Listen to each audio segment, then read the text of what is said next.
바로 국가 반역죄로 끌려가는 겁니다. 게다가 여러분이 단지 조선인이라는 이유 하나만으로 월급이 반토막 나고요. 기계 부속품보다 못한 취급을 받는 거죠. 사실 이게 무슨 디스토피아 소설 속 설정이 아니라 1930년대 일제강점기에 한국인 노동자들이 매일매일 마주해야 했던 진짜 현실이었습니다. 그렇죠. 이 기막힌 상황을 오늘 저희가 깊게 들여다보려고 합니다. 당시 노동자들이 처했던 상황을 제대로 이해하려면요. 그들이 어깨에 짊어지고 있던 그 삼중고의 무게를 체감해야 하거든요. 이분들은 그저 저임금에 시달리는 현대의 일반적인 임금 노동자가 아니었어요. 아, 단순히 돈을 덜 받는 문제가 아니었다? 네, 전혀 아니죠. 일본 제국주의가 가하는 식민지적 억압, 그리고 악덕 기업주들의 자본주의적 수탈, 마지막으로 가장 뼈아픈 민족 차별. 이 세 개의 거대한 톱니바퀴 사이에 꽉 끼어 있었습니다. 숨이 턱 막히네요, 진짜. 그러니까 이들에게 공장에서의 임금 투쟁은 곧장 식민지 억압에 대한 목숨 건 저항으로 이어질 수밖에 없었죠. 그러니까 생존 자체가 독립운동이 되는 그런 극한의 상황이었군요. 자, 본격적으로 이들의 이야기를 파헤쳐 보기에 앞서서 여러분께 한 가지 짚고 넘어가야 할 아주 중요한 점이 있습니다. 네, 이거 꼭 말씀드려야죠. 전문 자료들에는 1920년대와 30년대 노동운동의 그 시대적 특성상 사회주의나 공산당, 그리고 적색 노조 같은 정치적이고 이념적으로 아주 민감한 내용들이 등장합니다. 맞습니다. 당시의 시대적 배경이죠. 네, 하지만 저희는 이런 특정 이념이나 정치적 입장을 절대 옹호하거나 지지하지 않습니다. 다만 그 혹독했던 시대를 맨몸으로 돌파해야 했던 인물들이 도대체 어떤 사상적 도구를 선택했고 또 어떻게 생존 전략을 짰는지 그 역사적 팩트와 메커니즘만을 객관적이고 중립적인 입장에서 해부해보는 시간이라는 점을 분명히 말씀드립니다. 네, 정말 중요한 포인트입니다. 이들을 어떤 이념의 틀에 갇혀서 보기보다는 그 절대적인 폭력 앞에서 인간의 존엄성을 지켜내려 했던 치열한 방법론, 그 자체로 접근해야 이 역사의 진짜 가치를 발견할 수 있거든요. 좋습니다. 자, 그럼 이 부분을 한번 파헤쳐보죠. 만약에 여러분이 총칼을 든 제국주의에 맞서야 한다면 당장 맨주먹으로 나가서 싸울 수는 없잖아요? 안 되죠. 바로 잡혀갑니다. 그러니까 들키지 않고 사람들을 모으는 조직이 필요할 텐데 이 불가능에 가까운 미션을 수행하면서 당시 최고의 전략가로 불렸던 첫 번째 인물, 바로 이재유의 이야기부터 시작해보겠습니다. 네, 이재유는 1905년에 태어났습니다. 15살 때 3.1운동을 겪으면서 민족적 분노를 크게 각성했고 나중에 일본으로 건너가서 고학하며 노동운동의 최전선에 서게 되죠. 어릴 때부터 이미 엄청난 일들을 겪었네요. 그렇죠. 그런데 우리가 여기서 진짜 주목해야 할 것은 그의 출생 연도나 단순한 이력이 아니에요. 그가 마주했던 치명적인 문제점입니다. 1928년에 이른바 제4차 조선공산당 사건이라는 게 빵 터집니다. 잠깐만요. 제4차 조선 공산당 사건이요. 이름만 들으면 막 되게 복잡한 정치 사건 같은데 구체적으로 어떤 일이 벌어진 건가요? 아주 쉽게 말하면요. 일제 경찰이 강시 독립운동과 노동운동의 중앙 지도부를 한 번에 일망타진해버린 사건입니다. 이재유도 이 사건으로 무려 3년 6개월간 감옥에 갇히게 되거든요. 세상에, 지도부가 통째로 날아갔다고요? 네. 당시 운동 조직은 철저하게 피라미드식 수직 구조였어요. 중앙에 리더십이 딱 있고 그 아래로 일사분란하게 지시가 내려가는 형태였죠. 아, 군대처럼 위에서 아래로 명령이 내려가는 방식이군요. 맞습니다. 그러다 보니 일본 경찰 입장에서는 꼬리 몇몇만 잡아서 고문하면 결국 그 선을 타고 꼭대기까지 닿게 되는 거예요. 게다가 중앙 권력을 누가 잡느냐를 두고 조직 내부에서 엄청나게 소모적인 파벌 싸움까지 벌어졌었고요. 듣기만 해도 답답하네요. 경찰한테는 너무 쉬운 먹잇감이었겠어요. 그러니까요. 그래서 이재유는 그 좁은 감옥 안에서 이 수직적 구조가 가진 뼈저린 한계를 완벽하게 간파합니다. 아, 리더가 잡히면 조직 전체가 그냥 증발해버리는 구조적 결함이 있었군요. 그 뱀의 머리를 자르면 몸통이 다 죽어버리는 것처럼요. 그럼 이재유는 추록 후에 이 문제를 도대체 어떻게 해결합니까? 그래서 그가 1933년에 들고 나온 완전히 판을 뒤엎는 새로운 조직 형태가 바로 경성 트로이카입니다. 트로이카는 보통 3마리의 말이 끄는 마차를 뜻하잖아요. 네네, 러시아어로 그런 뜻이죠. 이 조직의 핵심이 뭐냐면 회원 전부가 각각 자유로이 선전하고 투쟁한다. 바로 이거였습니다. 네, 준항 리더 없이 그냥 알아서 싸운다고요? 아니, 그 엄혹한 일제의 감시 속에서 그렇게 느슨한 점조직을 만들면 그냥 오합지졸이 되는 거 아닌가요? 언뜻 보면 그렇게 생각하기 쉽죠. 저는 이 대목을 보면서 그 현대의 탈중앙화된 오픈소스 네트워크나 아니면 각자의 권한을 가지고 엄청 빠르게 움직이는 IT 기업의 애자일 스타트업 방식? 이런 게 떠올랐어요. 근데 이건 스마트폰도 없고 인터넷도 없던 1930년대잖아요. 도대체 리더도 없이 어떻게 조직이 굴러갔던 건가요? 와, 방금 아주 정확한 비유를 해주셨는데요. 바로 그 지점이 이재유의 천재성입니다.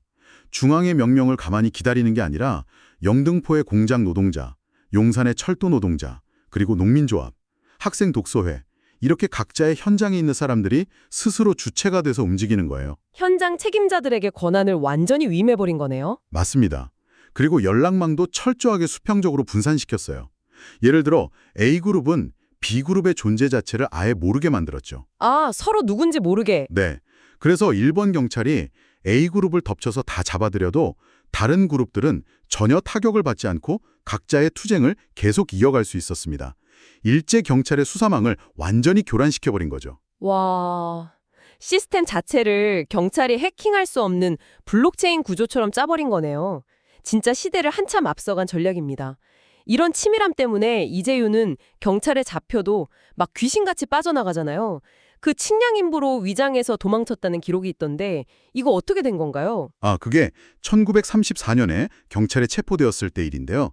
경찰서에서 감시가 약간 소홀한 틈을 타서 담을 넘었습니다. 근데 보통 도망치면 무조건 숨으려고 하잖아요. 그렇죠. 어디 산속이나 지하실로 도망가야죠. 근데 이분은 그냥 숨어든 게 아니라 아예 길거리에서 측량 기사를 흉내냈어요. 도대체 어디서 구했는지 측량용 줄자하고 도구를 들고 아주 당당하게 길거리를 재는 척하면서 그 삼엄한 일본 경찰들의 포위망을 유유히 걸어서 빠져나갔습니다. 진짜 영화의 한 장면 같네요. 도망자 신분이면 숨죽이고 있어야 할 텐데 그는 도봉구 창동에 숨어서 경성준비그룹을 또 새로 만들고 심지어 적기라는 기관지까지 발간합니다. 와, 진짜 지독할 정도로 끈질기네요. 맞습니다. 하지만 이런 맹활약도 결국에는 끝을 맺게 됩니다. 1936년에 다시 체포되어서 6년형을 선고받는데요. 일제는 형기가 다 끝난 1942년에도 그를 풀어주지 않았습니다. 왜요? 형을 다 살았잖아요. 사상을 굽히지 않는 비전향자라는 이유로 예방구금소라는 곳에 계속 가둬두었죠. 결국 그는 해방을 불과 딱 1년 앞둔 1944년에 청주보호교도소의 차가운 바닥에서 옥상하고 맙니다. 해방을 딱 1년 앞두고요. 아, 진짜 가슴이 먹먹해집니다. 자, 이재유가 이렇게 경찰도 못 잡는 기가 막힌 시스템과 구조를 짰다면 그 다음으로 궁금해지는 건 이 조직에 누구를 모을 것인가 이겁니다. 그렇죠. 네트워크를 만들었으면 거기에 사람을 채워 넣어야 하니까요. 맞아요. 이 임무를 수행한 두 번째 인물, 바로 김사국입니다. 네, 김사국은 이재유보다 10년 정도 앞선 세대의 인물이에요. 1919년 3.1운동 직전에 임시정부 수립을 모의하다가 투옥되기도 했던 아주 뼈대가 굵은 독립운동가죠. 이분도 엄청난 이력의 소유자네요. 그런데 그가 주목했던 조직의 대상은 흔히 생각하는 일반적인 공장 노동자가 아니었습니다. 철저하게 사회의 가장 밑바닥, 당시 가장 소외되고 무시당했던 지객군과 막노동자들이었어요. 1922년에 이들을 모아서 자유노동조합을 결성합니다. 저는 사실 이 부분에서 도저히 이해가 안 갔거든요. 보통 우리가 노동운동을 한다고 하면 막 커다란 공장이나 방직회사 같은 데 가서 직공들을 조직해야 파업을 했을 때 효과가 크잖아요. 보통은 그렇게 생각하죠. 근데 지게를 지고 짐을 나르는 진짜 하루 벌어 하루 먹고 사는 일용직 막노동자들을 모았다는 건데 솔직히 이분들이 파업을 한다고 해서 거대한 일본 제국주의에 무슨 타격을 줄 수 있었을까요? 아, 바로 여기서 우리가 1920년대 당시의 물류 메커니즘을 이해해야 합니다. 이게 김사국의 핵심적인 통찰이거든요. 1920년대 경성, 즉 서울의 물류는 도대체 어떻게 움직였을까요? 뭐 소달구지나 기차? 아, 트럭은 별로 없었겠죠. 맞아요. 트럭이 흔했던 시절이 절대 아닙니다. 기차로 물건이 경성역에 도착하면 그 막대한 양의 일본산 상품들 그리고 자본가들의 원자재를 도시 곳곳으로 실어 나르는 그 혈관 역할을 했던 게 바로 수천 명의 지게꾼들이었습니다. 아, 지게꾼들이 단순한 일용직이 아니라 당시 도시의 핵심 물류 인프라 그 자체였군요. 정확합니다. 그래서 지게꾼들이 짐을 딱 내려놓고 단결하는 순간 경성 시내의 모든 일본 상인들과 기업들의 혈관이 멈춰버리는 거예요. 물건이 안 도니까요. 와, 급소를 찌른 거네요. 네, 김사국은 이 점을 아주 정확하게 꿰뚫어 보았습니다. 게다가 더 중요한 철학적인 이유도 있었어요. 가장 천대받고 무시당하는 계층의 인간적 존엄성을 회복시키지 않고서는 진정한 의미의 민족 해방도 없다고 굳게 믿었던 겁니다. 물류에 급소를 쥐는 아주 완벽한 실리적 전략에다가 존엄성 회복이라는 대의 명분까지 결합된 거네요. 그런데 이 자유노동조합 활동을 활발히 하다가 큰 위기를 맞게 되잖아요. 이른바 신생활사 필화 사건이라고 하던데 이게 대체 뭔가요? 그 필화라는 게 글로 인해서 화를 입었다는 뜻인데요. 김사국이 신생활이라는 잡지에 당시 일제의 노동 척취하고 식민지 현실을 아주 식nar하게 비판하는 글을 썼거든요. 일제가 그걸 가만둘 리가 없죠. 당연하죠. 총독부는 즉각 그 잡지를 압수하고 관련자들을 잡아들였습니다. 경찰의 대대적인 체포망이 확 좁혀오니까 김사국은 어쩔 수 없이 만주 간도로 피신하게 됩니다. 결국 도망자 신세가 된 거군요. 그런데 이분 도피 중에도 진짜 가만히 있지를 않더라고요. 네, 만주 룽징으로 도망가서 동양학원이라는 학교를 세우고요. 또 일본 경찰이 거기까지 쫓아오니까 이번에는 닝구타라는 아주 척박한 곳으로 더 깊이 들어가서 대동학원을 또 세웁니다. 와, 계속 쫓기는 와중에도 학교를 세워서 민족교육을 멈추지 않은 거네요. 맞습니다. 그러다 결국 폐병에 걸려서 피를 토하는 아주 심각한 상태가 되어서야 귀국을 하게 됩니다. 몸이 부서질 지경인데 귀국해서도 활동을 멈추질 않아요. 전조선 노동대회 준비위원으로 또 들어가서 조직을 짜다가 결국 1926년 31살이라는 너무나도 짧은 나이로 세상을 떠나고 말죠. 네, 그런데 그의 장례식은 당시의 시대상을 제대로 보여주는 엄청난 사건이었습니다. 무려 40여 개의 사회운동 단체에서 600명 가까운 인파가 몰려들었어요. 그래서 사회운동 연합장이라는 이름으로 연결식을 치렀습니다. 600명이요?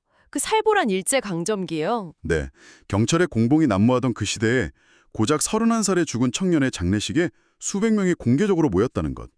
이게 그가 가장 낮은 것의 노동자들과 얼마나 깊은 연대를 맺고 있었는지를 증명하는 아주 묵직한 장면입니다. 진짜 그 수백 명의 눈물이 김사국의 삶의 무게를 그대로 말해주네요. 자, 지금까지 이재유라는 전략가가 짠 치밀한 조직망, 그리고 김사국이라는 조직가가 모아낸 밑바닥 노동자들의 이야기를 들었습니다. 네, 큰 그림을 그리는 사람들이었죠. 그렇다면 진짜로 삶의 벼랑 끝에 내몰렸던 실제 노동 현장에서는 도대체 어떤 방식으로 불꽃이 튀었을까요? 우리는 이제 사상가나 지식인이 아니라 평양의 고무공장에서 매일 기계처럼 일해야 했던 한 명의 여성 노동자 강주룡의 이야기로 시선을 좀 옮겨보겠습니다. 1931년이었습니다. 당시 평양은 고무신 제조업으로 아주 큰 호황을 누리고 있었는데요. 강주룡은 남편이 독립운동 중에 병사한 뒤에 시부노와 동생들을 먹여 살리기 위해서 평원 고무공장에 직공으로 들어갑니다. 거기서 하루 14시간씩 정말 가혹한 노동을 견디고 있었죠. 하루 14시간이요. 상상도 안 되네요. 그런데 공장주들이 갑자기 자기들의 경영난을 핑계로 삼아서 노동자들의 임금을 일방적으로 10% 삭감하겠다고 딱 통보를 해버립니다. 아니, 자기들 이윤 줄어드는 걸 가장 만만한 노동자들을 쥐어짜서 메우려고 한 거잖아요. 당연히 분노해서 파업이 일어났겠죠? 네, 노동자들이 12일 동안이나 파업하고 단식투쟁까지 불사했습니다. 그런데 공장주들은 협상은커녕 일본 무장경찰을 불러버렸어요. 5월 29일 새벽에 경찰이 공장으로 쳐들어와서 파업하고 있던 49명의 노동자를 강제로 질질 끌어내고 전원 해고해버립니다. 경찰력하고 자본이 완벽하게 한 통속이 돼서 힘없는 노동자들을 그냥 길거리로 내춘 거군요. 맞습니다. 철저히 짓밟힌 거죠. 이 압도적인 폭력 앞에서 평범한 직공이었던 강주룡이 역사의 길이 남을 정말 기막힌 선택을 합니다. 공장문 앞에서 울고 있는 대신에 평양의 명소인 을밀대의 가장 높은 지붕 위로 아예 올라가 버리잖아요. 네, 그 높은 지붕으로 향했죠. 근데 저는 이 대목에서 너무 궁금했어요. 당시 을밀대는 꽤 높은 건축물인데 아무런 장비도 없이 새벽에 어떻게 그 지붕 꼭대기까지 올라간 건가요? 그 과정 자체가 진짜 한편의 처절한 드라마입니다. 칠흑같이 어두운 밤에 그녀는 광목, 그러니까 무명천을 길게 찢어서 밧줄을 만들었어요. 그리고 그 끝에 돌멩이를 단단히 매달았습니다. 네네. 그리고 그걸 을밀대 높은 지붕 위 기둥으로 확 던져서 휘감은 다음에 오직 두 팔의 힘만으로 그 아찔한 높이를 허공에 매달려 기어 올라간 겁니다. 한 번 실수해서 떨어지면 즉사할 수 있는 높이였어요. 와, 목숨을 걸고 기어 올라간 거네요. 네, 이 사건으로 그녀에게는 허공에 머무는 여자, 즉 채공녀라는 별명이 붙게 됩니다. 한국노동운동사 최초의 고공농성이 시작된 역사적인 순간이었죠. 저는 이 장면이 그 현대의 바이럴 시위나 인플루언서들의 라이브 방송 전략과 똑같다고 보거든요. 일본 경찰이 신문사들을 다 통제하고 어두운 골목에서 패버리면 아무도 모르게 그냥 묻히는 거잖아요. 그렇죠. 조용히 처리해버리니까요. 그런데 강주룡은 평양 한복판의 가장 높은 곳에 딱 올라가서 모든 시민의 시선을 강제로 자신에게 집중시킨 겁니다. 목숨을 담보로 거대한 스피커를 스스로 만들어낸 가장 원초적이고 강력한 미디어 전략 아니었나요? 아주 예리한 분석입니다. 실제로 아침이 밝아오자마자 수많은 평양 시민이 을밀대 아래로 구름처럼 몰려들었거든요. 여기서 강주룡이 그 지붕 아래를 향해 외친 연설의 내용을 보면요.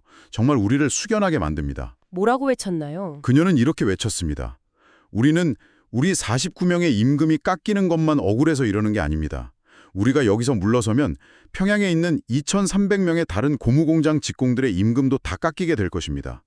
내 동무들의 살이 깎이는 것을 막기 위해서라면 내 한 몸뚱이 죽는 것은 조금도 아깝지 않습니다. 와, 내 월급 깎이는 게 억울해서가 아니라 나비 효과처럼 다른 2,300명의 월급까지 깎일까봐 거기서 선을 긋고 싸운 거네요. 이거는 단순한 생존투쟁을 넘어서 완전하게 이타적인 희생정신입니다. 맞습니다. 많이 배우지 못한 직공이었지만 그녀는 대중을 위해 명예로운 일을 하는 것이 가장 큰 지식이라고 단언했습니다. 이 연설은 당시 이념을 뛰어넘는 엄청난 충격파를 던졌어요. 사람들의 반응은 어땠나요? 당시 동아일보 기사에 따르면요.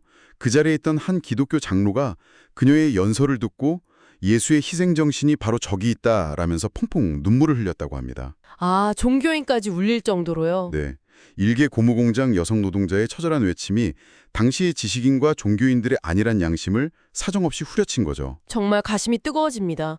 하지만 결말은 비극적이잖아요.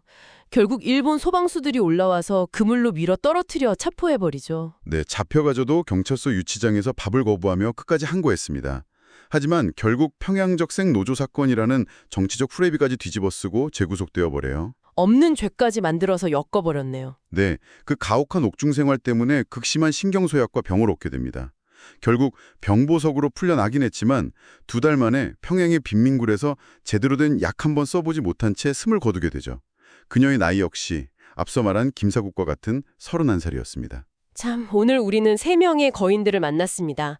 혁신적인 조직망을 설계했던 이재유, 물류의 급소를 쥐고 밑바닥 노동자들을 조직한 김사국, 그리고 동료들을 위해서 지붕 위로 날아오른 강주령.